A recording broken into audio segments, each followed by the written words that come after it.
ചോറുന്നാ ആ ദേ മുറ്റത്തുകാരന് കൊടുക്കാനുള്ള കാശ്. ഈ ആഴ്ചത്തെ കൂലി രാവിലെ നിൻ്റെ അക്കൗണ്ടിലേക്ക് വരും. അതിൽ നിന്ന് ഒരു 6000 രൂപ എടുത്തിട്ട് ചിട്ടിക്കാശ് അടച്ചേക്കണം. ഇനിയിപ്പോൾ എത്ര മാസം കൂടി ഉണ്ട് ചിട്ടി? ഇനി 5 മാസം കൂടി അങ്ങാണ്ടേ ഉള്ളു. 5 മാസം കൂടി ഉണ്ടാ?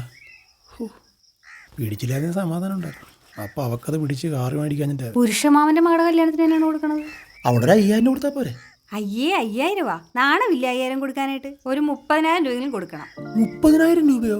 ആ, ഇത് എവിടെ നിന്ന് എടുത്ത് കൊടുക്കാനാണ്? അതാ കിസാഫിന്റെ സാറ് വന്നായിരുന്നു. ഇപ്പൊ ഞങ്ങൾ 10 പേര് ചേർന്നൊരു ഗ്രൂപ്പ് തുടങ്ങിയിട്ടുണ്ട്. ഒരാൾക്ക് 50,000 രൂപ വെച്ച് തരാന്ന് പറഞ്ഞു. 30,000 രൂപ കല്യാണത്തിനും കൊടുക്കാം, ബാക്കി 20,000 രൂപക്ക് ഡ്രസ്സും എടുക്കാം. 20,000 രൂപ ഡ്രസ്സാ? ആ പിന്നെ അത്രയും വേണ്ടേ? നമുക്ക് 4 പേർക്കുള്ള ഡ്രസ്സ് എടുക്കണ്ടേ? പിന്നെ ഒരു ഡ്രസ്സ് എടുത്താൽ മതിയാ? കല്യാണത്തിന്റെ തലേദിവസം വിരുന്ന് വിളിക്കാൻ പോകേണ്ടത്, മൈലാഞ്ചി കല്യാണം, ഇതിനൊക്കെ വേണ്ടേ ഡ്രസ്സ്? എടി വര പറഞ്ഞ് ചെലവാക്കടി. ഇപ്പൊ തന്നെ എത്ര പേരൊക്കെ ലോൺ എടുത്തിരിക്കണത്? എവിടുന്നൊക്കെയാണ് പലിശക്ക് കാശ് വാങ്ങിച്ചിരിക്കണത്? ഇതൊക്കെ തിരിച്ചടക്കണ്ടേ? ഇരട്ടി പണിയെടുത്ത പോലും തീരത്തില്ല. അപ്പോഴാണ് അടുത്തതും കൊണ്ട് വരുന്നത്. ഇത് എന്നെ കൊണ്ട് കൂടിയാൽ കേട്ടാ. വേണ്ട, കല്യാണത്തിന് പോകണ്ട. അപ്പൊ പ്രശ്നം തീരുമല്ല. ഞാൻ വിളിച്ച എല്ലായിടത്തും പറയാം എന്നെ കെട്ടിയതൊരു ദരിദ്രവാസിയാണെന്ന്. എന്തെങ്കിലും പറയുമ്പോ ഇതുപോലെ മുട്ടാപ്പൊക്കെ പറയുന്ന ഒരു മനുഷ്യൻ. നീ എന്താന്ന് വെച്ചാ ചെയ്തു.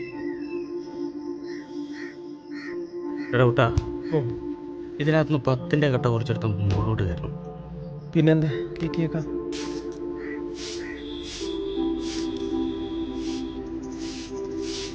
കൂട്ടാ ഒരു കട്ടി ചാന്ത്. ആ എടി ബിന്ദു, നീ എന്താടി വരാഞ്ഞത്? ചേട്ടൻ പറഞ്ഞു ലോണൊന്നും എടുക്കണ്ടെന്ന്. ആ ബെസ്റ്റ്. ആ പിന്നില്ലേ, എല്ലാരും ഉണ്ടായിരുന്നു. നീ മാത്രമേ വരാതെ ഉള്ളൂ. എടി നീ കൂടി വന്ന് ഒപ്പിട്ടാലേ ലോണ് കിട്ടത്തുള്ളു. ആ നീ ഒരു കാര്യം ചെയ്യടി, നീ വന്ന് ഒപ്പിട്ടിട്ട് പോടി. നിനക്ക് ലോൺ വേണ്ടെങ്കിൽ വേണ്ട, ഞാൻ എടുത്തോളാം. കുടുംബത്തിലൊരു കല്യാണം വന്നാൽ എത്ര രൂപ ചെലവാണെന്നേ. ആഹാ, അപ്പൊ ശരിയടി. എനിക്ക് 1-2 സ്ഥലത്തും കൂടി പോവാനുണ്ട്.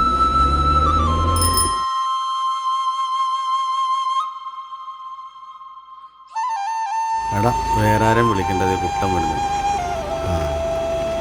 എന്താ പരിപാടി? ചുമ്മാ എവിടെ പോടാ? എടാ പണിക്ക് പോയിട്ട് വരികയാണ്. ഞങ്ങളൊരെണ്ണം മേടിക്കാനുള്ള പരിപാടിയായിരുന്നു. ഞാനല്ല, നിങ്ങളടിച്ചോ? എടാ ഞങ്ങളുടെ 450 ഉണ്ട്, ബാക്കി ഇട്ടാൽ മതി. ഇല്ല, എനിക്ക് പച്ചക്കറി വയ്ക്കാനുണ്ട്. അതുപോലെ നൈറ്റ് ഓട്ടോ ഉണ്ടോ? ലോറിനടിച്ചിട്ട് പോടാ. ഇല്ല, ഒരെണ്ണം മേടിക്കാം. ഓട്ടോ ഓടിക്കാൻ പോകണ്ടതാടാ. ഒരെണ്ണം മേടിക്കാന്നേ. സമയമില്ല. നിങ്ങളടി. അപ്പൊ ശരി. അപ്പൊ നീ ഇല്ല? ഇല്ല. എന്നാ പിന്നെ നീ വിട്ടോ. വിട്ടോ. ചേട്ടാ നല്ല ചുമല ചീരണ്ട്, വേണോ? വേണ്ട ഡോ ഒരു കെട്ട് എനിക്കിതാ. എത്ര രൂപയാ? 50.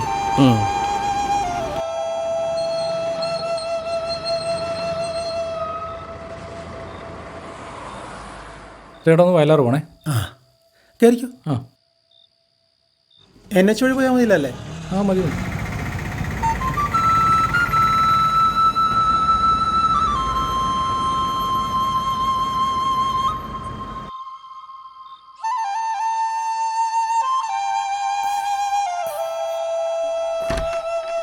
എന്തുവാണ് ചേട്ടാ, മനുഷ്യൻ്റെ ഉറക്കവും കളഞ്ഞ് നാളെ മുതൽ താക്കോലും എടുത്തോണ്ട് പൊക്കണം. ബാക്കിയുള്ളവന് കിടന്ന് ഉറങ്ങാല്ല.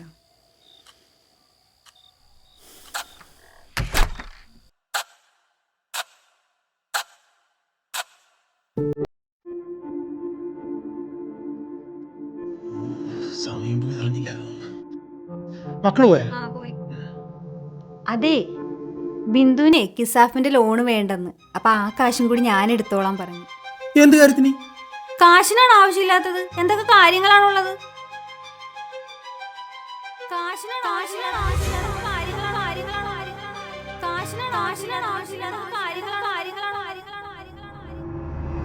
എടി എന്ത് കാര്യം ഉണ്ടെന്നാ? 8ാം ക്ലാസ് പഠിക്കുന്ന നമ്മുടെ മകളെ നീ നാളെ കെട്ടിച്ചു വിടാൻ പോണ? അവക്ക് നാട്ടുകാരുടെയും കൂട്ടുകാരുടെ മുമ്പിൽ പത്രാസ് കാണിച്ച് നടക്കണം. അതിന് കാശ് വേണം. നിന്നോട് ഇന്നലെ പറഞ്ഞതാണ് ഒരു ലോൺ കൂടി എനിക്കിനി താങ്ങാൻ പറ്റത്തില്ലെന്ന്. അപ്പം അതിൻ്റെ പുറത്ത് വേറെണ്ണം കൂടി തള്ളിക്കറ്റിക്കൊണ്ട് വന്നിരിക്കുകയാണ് അവള്. ഇതൊക്കെ പലിശയും ചേർത്ത് തിരിച്ചടക്കാനുള്ളതാണെന്ന ബോധം വേണ്ടേ? എടി ഒരു ദിവസം പണിക്ക് പോയില്ലെങ്കിലുണ്ടല്ല, പിറ്റേ ദിവസം പലിശക്കാർ ഇവിടെ കയറി നിരങ്ങും. അതാണ് അവസ്ഥ. അതിനെല്ലാ ദിവസവും പണിക്ക് പോയാ പോരെ? എടി ഞാനെന്തുവാടി? നീ ഉണ്ടാക്കുന്ന കടകൾ മൊത്തം വീട്ടാൻ വേണ്ടി പണിയെടുക്കണ മിഷ്യനാ? എടി ഞാൻ ഉറങ്ങിയിട്ട് എത്ര ദിവസമായെന്ന് നിനക്കറിയാവോ? അവക്കതൊന്നും അറിയണ്ട. അവൾക്ക് കാശ് മാത്രം മതിയല്ല. ചത്താ മതിയെന്ന് തോന്നിയിട്ടുണ്ട്. അറിയാവോ, മക്കളെ ഓർക്കുമ്പോൾ എനിക്കതിനും പറ്റണേ. മതിയായിടി.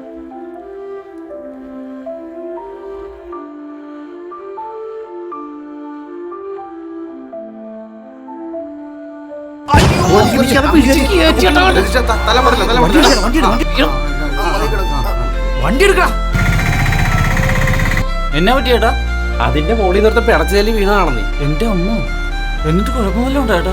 വേറെ പൊട്ടലും ചീറ്റലൊന്നുമില്ല, പക്ഷെ നടുവിൽ നല്ല പണി കിട്ടിയിട്ടുണ്ട്. അയ്യോ,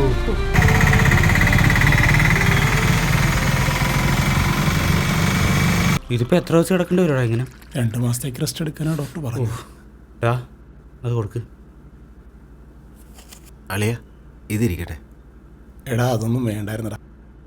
അത് കുഴപ്പമില്ല. എന്നാ വെള്ളം കുടിക്കേ. ആ, വെള്ളമൊക്കെ എടുത്തായിരുന്നു. ആ ആ പച്ചവെള്ളത്തിലൊരു നാരങ്ങെങ്കിലും പൊഴിഞ്ഞ് തരായിരുന്നു നോക്ക്. പിന്നെ ഇതിപ്പോ കൊടുത്ത കാച്ചിനുള്ള പെറാൻലോല് മേടിച്ച് തേക്കാന്നുള്ളത് ഇപ്പൊ കണ്ടറിയാം. അയ്യോ. പിന്നെ പേരാലോലി അതിലും വലിയ സാധനം മേടിച്ചാൽ അവള് തേക്കണം. വണ്ടി എടു. ബാബു ചേട്ടാ, ഇന്നലെ വന്നപ്പോഴും ഞാൻ പറഞ്ഞതല്ലേ, ഇവിടെ കാശൊന്നും ഇരിപ്പില്ല. അങ്ങനെ പറഞ്ഞാൽ എങ്ങനെ ശരിയാവും? എനിക്കൊരു കാശ് വേണ്ടേ? നാളെ വരുമ്പോൾ പലിശയും ചേർത്ത് 26,400 രൂപ തന്നില്ലെങ്കിൽ ഈ വണ്ടിയും കൊണ്ട് ഞാൻ പോകും. ഉള്ള കാര്യം പറഞ്ഞേക്കാം, വെള്ളച്ചിൽ എൻ്റെ അടിക്ക് അടിക്കരുത്. നിങ്ങളെന്താ നീ വിളിച്ചിട്ട് ഫോൺ എടുക്കാത്ത? ഞാൻ കണ്ടില്ല സാറേ. അല്ല, ഒരു തവണയൊക്കെ മനസ്സിലാക്കാം, ഇതിപ്പോ എത്ര തവണയാണ് ഞാൻ വിളിക്കുന്നു? എനിക്ക് തോന്നുന്നു ഫോൺ പിള്ളേര് കളിക്കുവാണ്. നിങ്ങളെന്താ തമാശ കളിക്കുന്ന? ലോൺ എടുത്തു കഴിഞ്ഞാൽ തിരിച്ചടയ്ക്കണമെന്ന് അറിഞ്ഞൂടെ? സാറേ, ഞാൻ എല്ലാം കൃത്യമായിട്ട് അടച്ചോണ്ടിരുന്നതല്ലേ, ഇപ്പൊ ഹസ്ബൻഡിന് വയ്യാതെ വന്നതുകൊണ്ടാണ്. അതൊന്നും ഞങ്ങൾക്കറിയേണ്ട കാര്യമില്ല. ലോൺ എടുത്തു കഴിഞ്ഞാൽ തിരിച്ചടയ്ക്കണം. മനഃപൂർവ്വം അല്ലല്ലോ സാറേ, കുറച്ച് സാവകാശം തരണം. അതൊന്നും നടക്കുന്ന കാര്യമല്ല. നാളെ തന്നെ ലോൺ അടച്ചു തീർത്തേക്കണം. ഒരു വരവ് കൂടി ഇനി വരുത്തരുത്. എടി കൊച്ചേ, അവൻ കിടപ്പിലായതുകൊണ്ട് കാശടയ്ക്കാൻ നിനക്ക് ബുദ്ധിമുട്ടാണെന്ന് എനിക്കറിയാം. കൊച്ചൊന്ന് സഹകരിച്ചാൽ മതി. കാശ് ഞാൻ വേണ്ടെന്ന് വയ്ക്കാം. എന്ത് തോന്നിയാസോടെ ഞാൻ പറയണത്? തന്റെ അടുത്ത് നിന്ന് കാശ് മേടിച്ചിട്ടുണ്ടെന്ന് പറഞ്ഞ് വീട്ടിൽ കയറി വന്ന് എന്തും പറയാന്നോ? അത് ഞാൻ പറഞ്ഞു. അവൻ കിടപ്പിലല്ലേ, കൊച്ചു ജോലി എടുത്തിട്ടാണെങ്കിൽ ഈ കാശ് തന്നാ മതി. ഞാൻ 2 ദിവസം കഴിയുമ്പോൾ വരും. കാശുണ്ടാക്കി വെച്ചേക്കണം. അല്ല പിന്നെ തുടങ്ങിയിട്ടുണ്ട്. ഇതിന് സ്വസ്ഥതയില്ല, ഇങ്ങോട്ടെങ്കിലും ഉറങ്ങി പോകുമായിരുന്നു.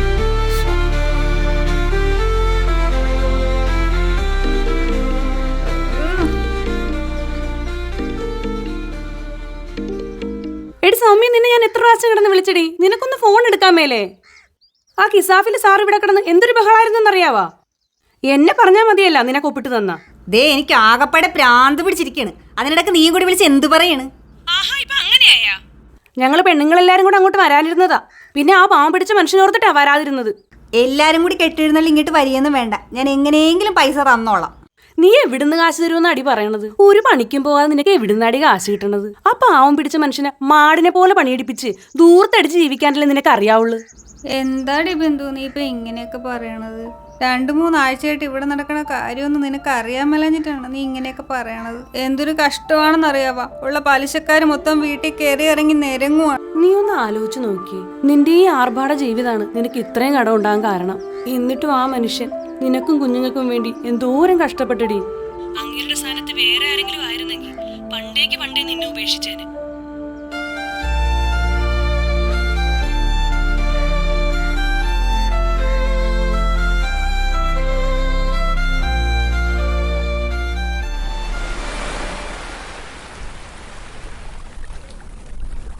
ഏട്ടൻ എന്നോട് ക്ഷമിക്കണം ഏട്ടാ. ഏട്ടൻ്റെ വാക്കൊന്നും കേൾക്കാതെ എല്ലായിടത്തുനിന്നും ലോൺ എടുത്തിട്ട് ഇപ്പോൾ പലിശക്കാരൊക്കെ ഇവിടെ വന്ന് കിടന്ന് വഴക്കാണ് ഏട്ടാ. നമുക്ക് നമ്മുടെ കാറും എൻ്റെ ഉള്ള സ്വർണ്ണമൊക്കെ കൂടി വിറ്റ് ലോണൊക്കെ തീർത്താലാ? ഇനി എൻ്റെ ഭാഗത്തുനിന്ന് ഇങ്ങനെയൊന്നും ഉണ്ടാകത്തില്ല. ക്ഷമിക്കണം കേട്ടോ എന്നോട്. അതൊന്നും കുഴപ്പമില്ലടി. നിന്റെ സന്തോഷമല്ലേ എനിക്ക് വലുത്.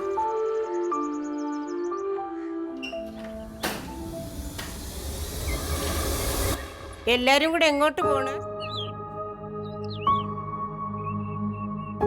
ഞങ്ങളൊന്ന് പഴനിക്ക് പോണ ചേച്ചി. ആ, എന്തായാലും നന്നായി കൊച്ചേ, പോയിട്ട് വാ. 2-3 ദിവസം കഴിഞ്ഞേ വരത്തുള്ളൂ. ഇങ്ങോട്ടൊരു കണ്ണു കൊടുത്തേക്കണേ. അത് പിന്നെ പ്രത്യേകിച്ച് പറയണോ? നിങ്ങൾ സന്തോഷമായിട്ട് പോയിട്ട് വാ.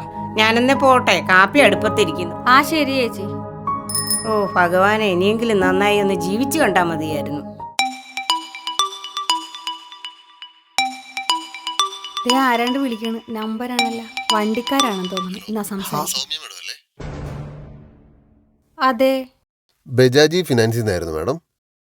എന്തായിരുന്നു? മാഡത്തിന് ഒരു 1 lakhന്റെ pre approved personal loan offer ആയിട്ടുണ്ട്. 0 ഡോക്യുമെന്റേഷൻ ആണ്. ആധാർ കാർഡും ഫോട്ടോയും ഒന്ന് വാട്സപ്പ് ചെയ്യുകയാണെങ്കിൽ വിത്തിൻ സെക്കൻഡ്സ് മാമിന് എമൗണ്ട് ക്രെഡിറ്റ് ആവും. മാഡത്തിന് താല്പര്യമുണ്ടോ?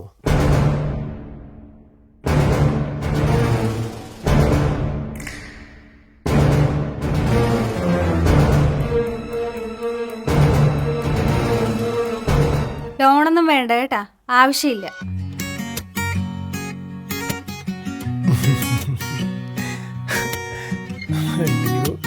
അമ്മക്ക് ലോൺ വേണമെന്നുണ്ടായിരുന്നു.